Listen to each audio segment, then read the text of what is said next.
And yes, they're always a happy Deepavali wishes. Everyone's looking so happy and Before excited. you ask me anything about the oil bath and all that, the oil in the hair, Okay. it does happen a little bit, not the whole body though. Okay. But you know what, when it comes to Deepavali, right, any festival in Malaysia, it's always about shopping, shopping, shopping.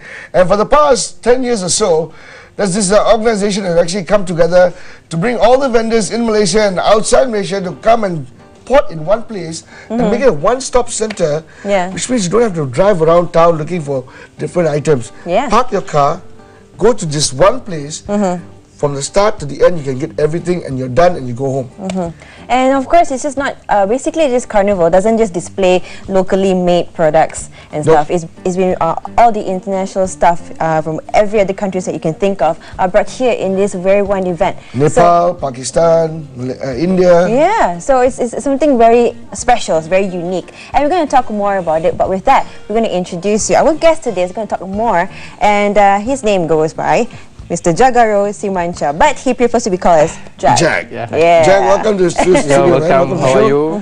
And of course, he's also the director of ASC Agenda Surya Communications Senior Berhad. Yes. Welcome to the show. Yeah, welcome. Now, Jag, you know, as I can remember, it's been like so many years that I remember how you guys started this whole Deepavali Carnival from the very start. If you just, for the benefit of our viewers, how it all started and to where you are right now. Actually, what happens in way back in 2000, year 2000, I think, that time I think Hari Raya and Deepavali was at the very same time.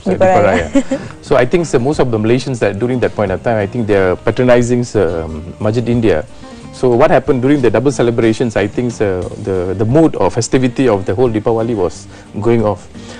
So what happened is based on our experience and we have our events kind of thing, why not that we start the events in Brickfields in 2002 and we started that with only 45 booths during that point of time. 45? Oh. Yeah, it's very less, 45 booths. Okay. But fortunately the events turn out very well and we have a very good response. How many booths are there now? Today. Today as we speak. Today we have 350 booths. Wow. Ooh, wow, it consists that we have about 245 the aircon booth and the rest is actually the outside booths is actually catering the whole thing. Like what you say is that we are catering A to Z from the small children's up to the elderly person, because those days if you see that any bazaars only catering for ladies, they do only for ladies. So we are more than that. We have the foods and we have the stage programs that we had every day. That programs going on every day. Okay. And it's actually not only attracts only Indians, but also attract Chinese and also Malays to the event. And also tourists as well. All Malaysians, actually one-stop center to come and experience the true flavor of Deepavali. Exactly. And your carnival. The success that what we have now, actually this event is now currently is the largest Indian shopping festival even in the Asia Pacific regions. Wow. Okay. And we have total visitors almost close to about 400,000 every year, and these numbers actually growing every year. Okay. So these 400,000 participants who come over to the event, are they all mostly Malaysians or are they like from every other countries as well, tourists?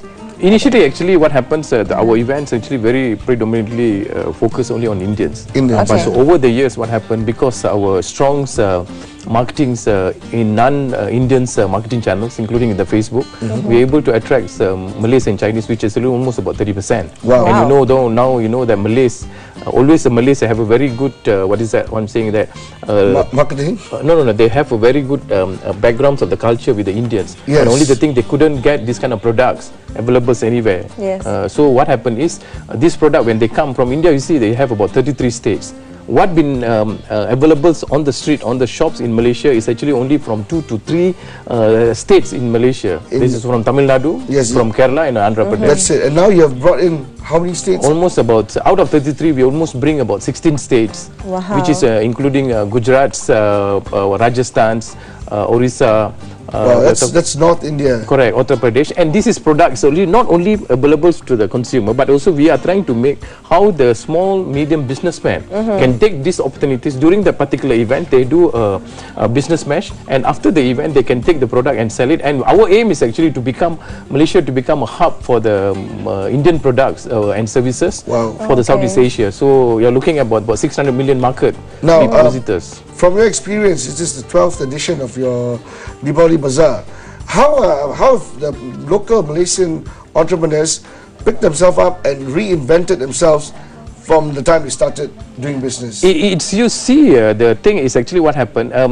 People are looking at, because I think that the low confidence levels among the Malaysian citizens are very high. Yeah. But I always saying that Malaysia have a 1.7 million population, have a very, very high potentials to get become a leader on the market for, especially for the Indian product. And with the new budget being tabled, he said that, you know, if small entrepreneurs want to set up a small gerai, you can exactly. So the Matre has been helping us all this while, and this is going to be very boost for all the small medium businessmen. So what I'm urging, actually, not only Indians but also Malays and Chinese also, forge a relationship with them, because I think they have a very good product, and also mostly on the handmade products, especially the bangles, the accessories and jewelries. And the cost of the product is very, very cheap.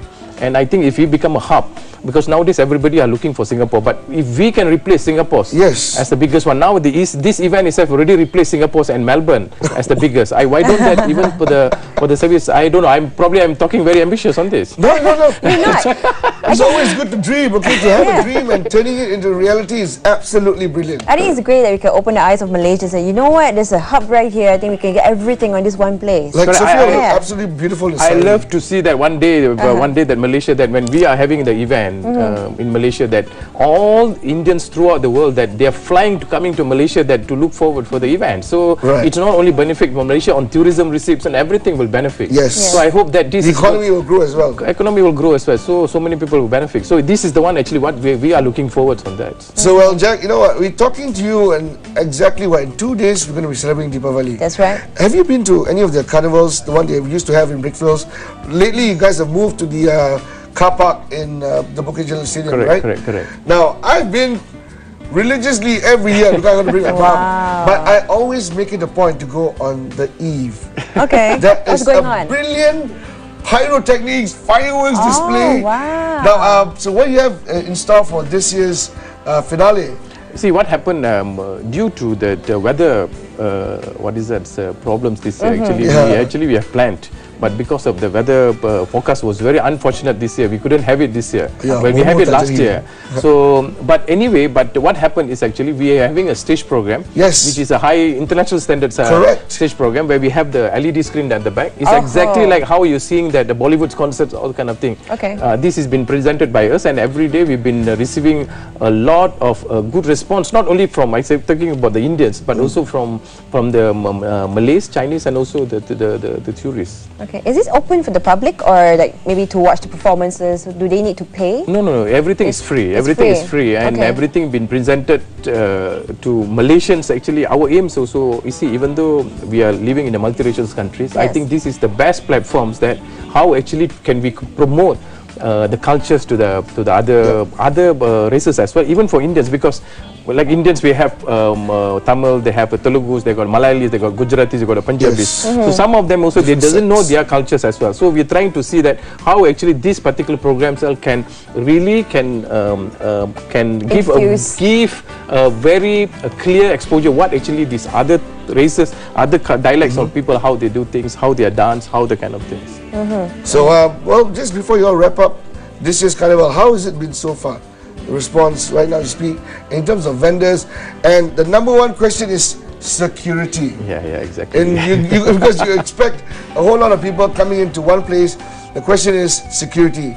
As you speak right now, you always snatch stuff and unwanted things happen. You see what happened, Bukit Jalil, you see somewhere that about 20 kilometers from town, about 20 kilometers. Outskirts. So what happened is actually the place become one of the major places to all the Malaysians, Indian now, because the car park was huge and it's very easily accessible to the people, and also the LRTs is there. So what happened, we always emphasize on the security. That's why that we always have the relas and also our securities, and our event become a family's event. That's why you can see a lot of families with the one who are coming in, and we have a very tight security with the policemen also to be there. And so far until today is actually the 13th day, tomorrow is the 14th day.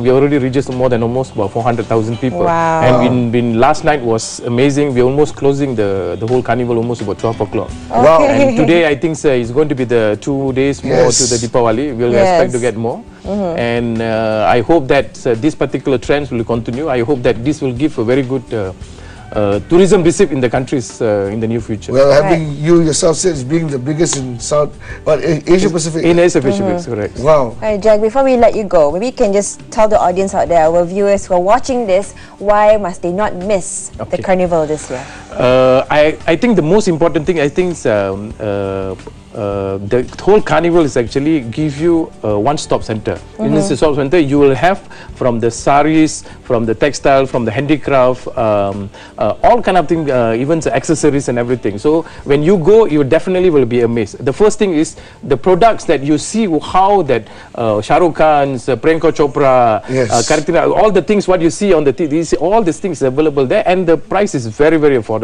Okay. Well because said. this is brought directly from the manufacturers from India, directly to the Malaysian consumer. But in case of any haggling going on within vendors and customers, your organization, Agenda Surya, will always be there to stop them. Because see, we become a very responsible organizations. What happened is actually we handle every single thing, even child missings, people lost and found, many things we've been doing that. So we can assure that we always attend to them, because always we see that the customer need is actually the most priority that we're looking at. So that's why that we have grown actually from zero until whatever extent. Where we are looking at the growth is not enough. I think we can bring this particular event probably become one of the best in the world by 2020. Every year you learn something new and you better yourself. Jack, thank you so much for joining us on the set today. Thank you very much. Thank you very much for inviting me as well. And on behalf of the Hello On Two crew, happy Deepavali to you. Happy Deepavali. I also wishing to all Malaysians happy Deepavali too. Nice. And yes, the 12th Deepavali Carnival 2013 is the place to be. So make sure you guys are, don't give us any excuses. You got to make your way down there and just have a look for all this authentic culture. Don't worry. Don't have to drive. Get on the LRT, go to Stadium National Bukit Jalil, get down and enjoy yourself. Or you can call us and say, Double D, pick me up. I'm sure he'll do it, especially if you're a girl. Yes, I will drive you to the LRT station. Nothing is coming.